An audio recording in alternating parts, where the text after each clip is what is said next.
Oxyasinensis memiliki klasifikasi yaitu filum Arthropoda, kelas Insecta, ordo Orthoptera, famili Archididae, genus Oxia, dan spesies Oxyasinensis.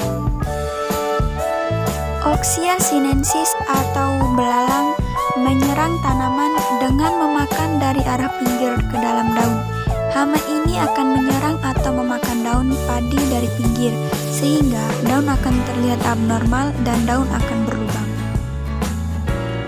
Adapun tanaman inang yang diserang oleh Oxyasinensis atau belalang yaitu tanaman padi, kapas, jati, kopi, coklat, waru, ketela, jagung, dan pisang.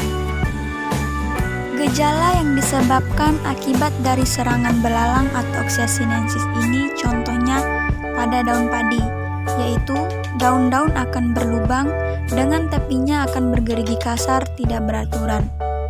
Gejala lain yang timbul yaitu daun padi akan hanya tersisa tulang daun dan urat-urat daun, sebab tidak dimakan oleh belalang atau Oxyasinensis. Cara pengendalian hama ini yaitu pertama dengan mekanis atau fisik, yaitu pemusnahan belalang dengan cara penangkapan langsung oleh petani di lapangan dengan menggunakan kayu, ranting, sapu, dan jaring. Metode ini memang efektif dan ramah lingkungan, namun kurang efisien karena membutuhkan partisipasi aktif petani dan memakan waktu yang lama. Kedua yaitu metode kimiawi, yaitu pemusnahan dengan penyemprotan obat-obatan kimiawi atau insektisida.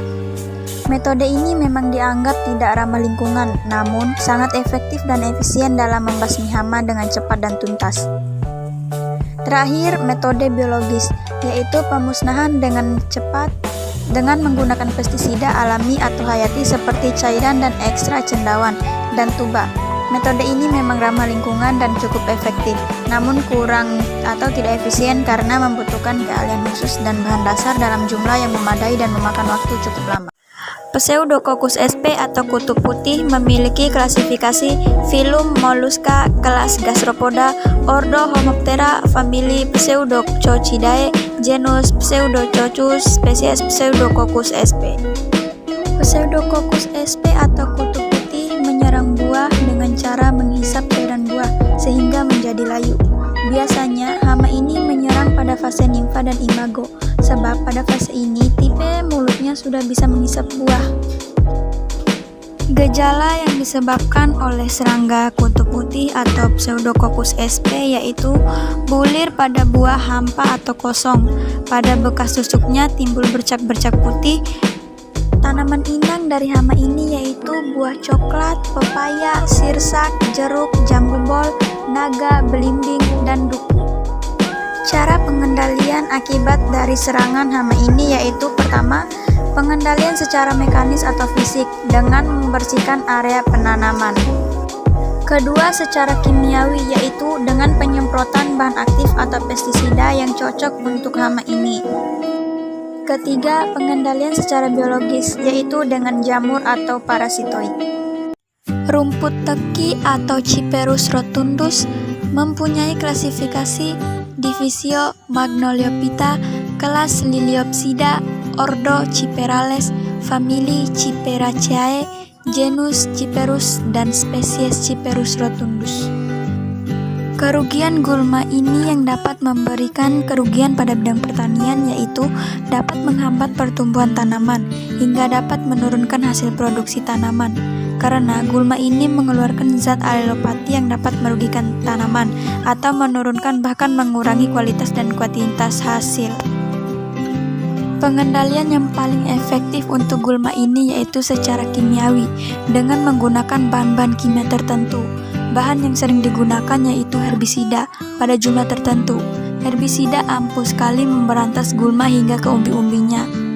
Pengendalian ini lebih efektif dari pengendalian lain, sebab lebih cepat, mudah, dan formulasinya bisa disesuaikan dengan kebutuhannya.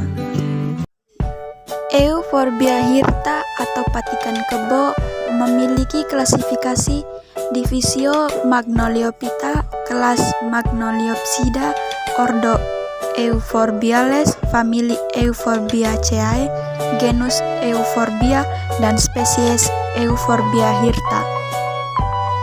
Kerugian yang dihasilkan oleh Euphorbia hirta atau patikan kebo yaitu akan menurunkan kualitas dan kuantitas dari hasil produksi, sebab gulma menghambat pertumbuhan tanaman budidaya dengan menyerap unsur hara maupun air.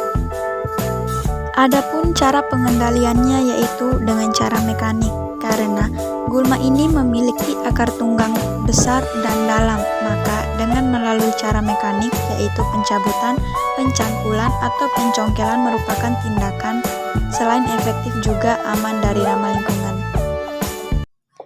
Mucor SP memiliki klasifikasi kingdom, fungi, divisi Zygomycota, kelas Zygomycotaceae, ordo Mucorales, famili Mucoraceae, genus Mucor, dan spesies Mucor SP. Jamur ini menyerang tanaman dengan cara menginfeksi bagian tanaman, baik itu akar, batang, daun, maupun buah dan tanaman. Selama proses, jamur ini akan berkembang di dalam jaringan tanaman atau epidermis tanaman. Gejala serangan yang disebabkan jamur ini yaitu terjadi pembusukan baik pada akar, batang, maupun buah. Akibat serangan yang ditimbulkan dapat menurunkan kualitas maupun kuantitas tanaman, makanan, maupun bahan lain yang diserang jamur. Tanaman yang sering diserang oleh Mucor SP yaitu kakao, kacang panjang, kelapa, dan lainnya. Pengendalian yang bisa dilakukan yaitu secara mekanis dengan membersihkan area di sekitar lahan, secara kimia yaitu menggunakan fungisida. Rhizopus sp memiliki klasifikasi kingdom, fungi, divisi Zygomycota, kelas Zygomycetes, ordo Mucorales, famili Mucoraceae, genus Rhizopus, dan spesies Rhizopus sp. Mekanisme menyerang jamur ini yaitu dengan cara menginfeksi bagian tanaman, baik akar, batang, daun, ataupun buah dari tanaman. Selama proses infeksi tanaman, jamur akan berkembang di dalam jaringan tanaman. Setelah jamur dapat menembus ke dalam tubuh tanaman atau epidermis tanaman. Tanaman inang dari jamur ini yaitu stroberi, persik, serta pada makanan, roti, dan tempe.